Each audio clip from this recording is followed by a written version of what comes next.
சிவாய நமயா, சொல்லுங்க. ஐயா சிவாய நமக. சொல்லுங்கய்யா, சொல்லுங்க. இந்த டெய்ஸின்னு ஒரு அம்மா இருக்கிறாங்கல்ல, ஆமா ஆமா. அவங்க நல்ல இந்து காதலா பேசிட்டு அப்புறம் சிலையெல்லாம் இஷ்டத்துக்கு அவங்க இஷ்டத்துக்கு வச்சுக்கிறாங்க. ஒரே உருவமா இருக்கணும்னு அப்படியே சைஸா காயின் கட்டுறாங்க. உங்க கருத்து என்ன? அந்த அம்மா என்ன சொல்லுதுன்னா, அதாவது இந்துக்கள்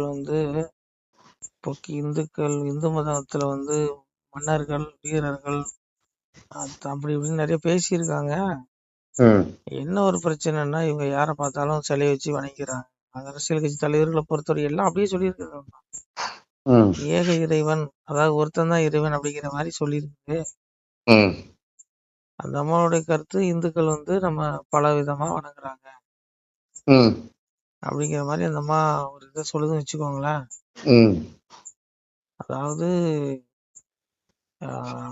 இப்ப அவங்களுக்கு எல்லாம் ஒரே கடவுள் தானே, அவங்க வேற யாரையும் வணங்குறது அப்படிங்கிற மாதிரி நம்ம நிறைய தெய்வங்கள் வணங்குறதுனால அவங்க அப்படி சொல்றாங்க.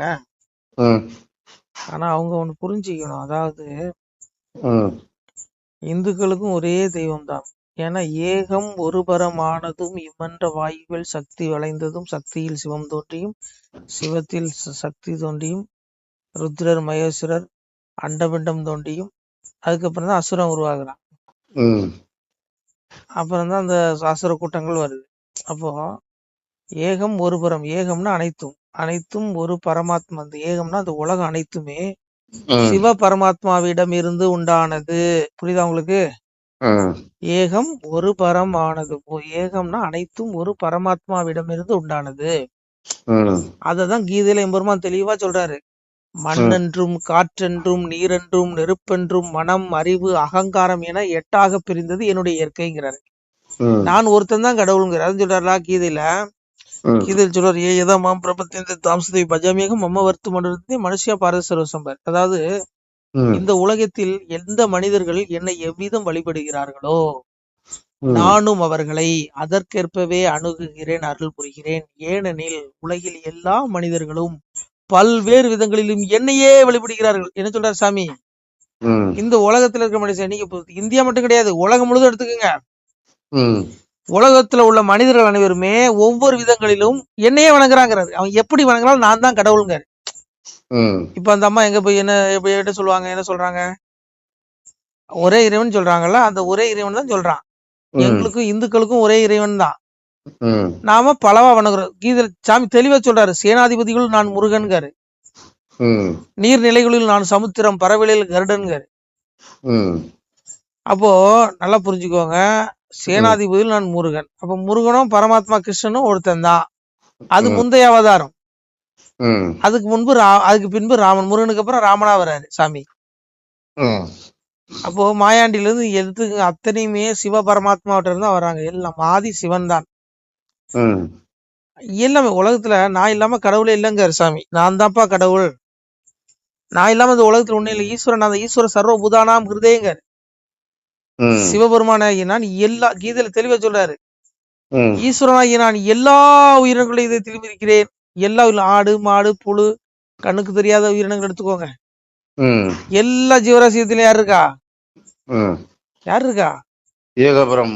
ஏக பரமாத்மா சிவபெருமா இருக்காரு. அப்ப இந்துக்களுக்கு யாரு கடவுள்? ஒரே கடவுள் தான். யாரு? பரமேஸ்வரன் தான். பரமேஸ்வரன் தான். அவங்களும் ஒரே கடவுள் தான் சொல்றாங்க. நமக்கும் ஒரே கடவுள் தான். ஆனா நம்ம பல விதமா வணங்குறோம். அதான் சாமி நமக்கு தெளிவா சொல்லிட்டாரு. நீ எப்படி கும்பிட்டாலும் நான் தான்டா. நீ ஒரு கல் எடுத்து வச்சு கும்பிடு, ஒரு மரத்தை கும்பிடு, நான் தான். ஏன் இல்லாம இந்த உலகத்துல ஒண்ணுமே இல்லைங்கிறாரு. முடிஞ்சு போச்சா? அதான் எங்க அப்பன் சொன்னான். எங்க அப்பன் சொல்லுவான், சித்தனாண்டி சிவனாண்டி இந்த தேசமெங்கும் நானாண்டி மாயாண்டி மாலாண்டி நான் மாலு சிறு ஆண்டியடா கந்தை துணி தோளில் இட்டு உங்கள் கந்தப்பனும் நான் வருவேன். யாருரா?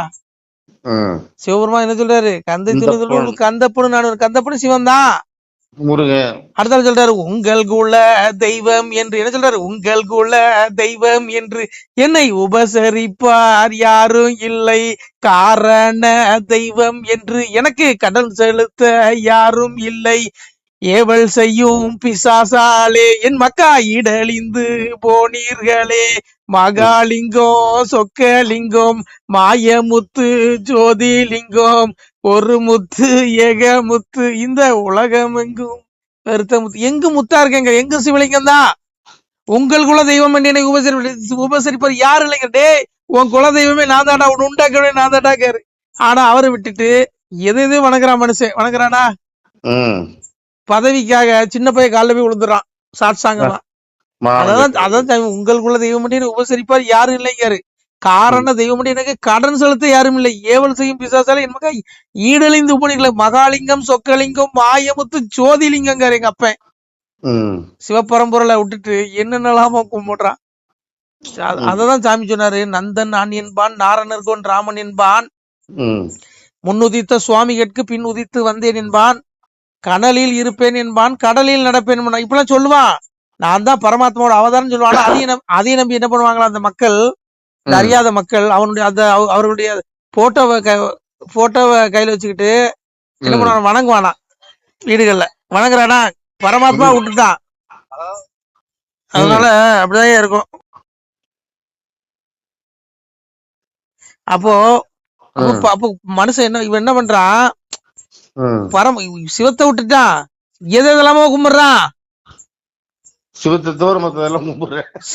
சிவத்தை தவிர மத்தது எல்லாத்தையும் கும்பிடுறான். அதான் சாமி சொல்றாரு, அப்படின்னு சொல்ற, சிறுத்தத்துடனே சிவத்தை தேடார்கள், கருத்துடனே பிச்சை எது போடாமல் பேய்க்கு கொடுத்திடுவார், அச்சமுடன் தண்டம் அதற்கு இடுவார், உண்டாக்கி வைத்த சிவ உட்பொருளை தேடாது கண்டதெல்லாம் தெய்வமென கையெடுப்பாருங்காரு. எல்லாத்தையும் கும்பிடுறான். குறி சொல்றவன போய் விழுறான், அவன் கால விழுறான். அவனுக்கு ஒரு நோய் வந்து அவனே போய் ஆஸ்பத்திரியில படுத்துக்கிடுவான். அப்புறம் அவன் கால ஏன்டா விழுகிற? ஏண்டா அவன் பொழப்புக்காக அவன் குறி சொல்றான், அவனதான் நம்புறான். அததான் சாமி சொல்றாரு, ஏவல் செய்யும் பிசாசாலே என் மக்கா இடழிந்து போனீர்களே, மகாலிங்கம் சொக்கலிங்கம் மாயமுத்து ஜோதிலிங்கம். உண்மையான பரம்பரை விட்டுட்டு அப்பா சிவனை விட்டுட்டு இவன் கண்டதெல்லாம் தெய்வனை கும்பிடுறான், குறி சொல்றவனதான் நம்புறான், செய்வனை வைக்கிறவன நம்புறான். என்ன கொடுமை. அப்ப பரம்பரை விட்டுட்டா. அதான் சொல்றாரு, உங்களுக்குள்ள தெய்வம் என்று எனக்கு உபசரிப்பார் யாரு இல்லைன்ட்டாரு. எவன் கும்பிடுறான் சிவனை? ஏதோ கொஞ்சம் அடியார்கள் கூட்டம் கொஞ்சம் பேர் கும்பிட்டு இருக்கா. அதனால ஒண்ணு புரிஞ்சுக்குவாங்க, உலகம் அப்படிதான் இருக்கும். நந்தன் நான் என்பான், நாரணனுக்கும் ராமன் என்பான். அவன் காவி சாமியார் வேஷத்தை போட்டுட்டு நான் தான் கடவுளுடைய அவதாரம்னு போலியா விளம்பரம் பண்ணுவான். நான் தான் பெருமாள், நான் தான் பரமேஸ்வரன்பா. இவனுக்கு அதான் நம்புவானுங்களாம். என்ன செய்ய? அப்போ இது இப்படிதான் இருக்குது உலகம். சாமியே புலம்புறாரு, ஈசனே புலம்புறாரு. ருத்ர தாண்டவத்துல சாமி சொல்றாரு, உங்களுக்குள்ள தெய்வம் என்று எனக்கு உபசரிப்பார் யாரும் இல்லைங்காரு. காரண தெய்வம் என்று எனக்கு கடன் செலுத்த யாரும் இல்லைன்ட்டாரு. ஏதோ கொஞ்சம் பேர் இருக்காங்க மக்கள் சிவனை தேடக்கூடிய கூட்டம், அவங்க ஜீவன் முக்தி அடைந்துருவாங்க. அதனால நமக்கும் ஒரே கடவுள் தான், ஒரு பரமாத்மா சிவன் தான் அந்த உலகமே அனைத்துமே தோன்றி இருக்குது. அவனாலதான் ஆக்கவும் முடியும் அழிக்கவும் முடியும். நம்மளால ஒரு கூந்தலை கூட, நம்மளால என்னால ஒரு கூந்தலை கூட இது பண்ண முடியாது. எல்லாம் பரமாத்மாவாலதான், அவர் அப்பனாலதான் முடியும். சரிங்களா? அதனால நமக்கும் ஒரே கடவுள் தாங்க, ஈசன் சிவன் தான். அவன் தான் பலவா இருக்கான். நீ எப்படி எல்லாம் கும்பிட்டுக்கோ. நீ ராவணன் கும்பிடு, சொல்ல மாட்டான் கும்பிடு, கருப்பசாமி கொடு, வர வேண்டிய குரல் கொடுக்க அவன் தான் வருவான். உலகமே அவன் தான். சரியா? நன்றி.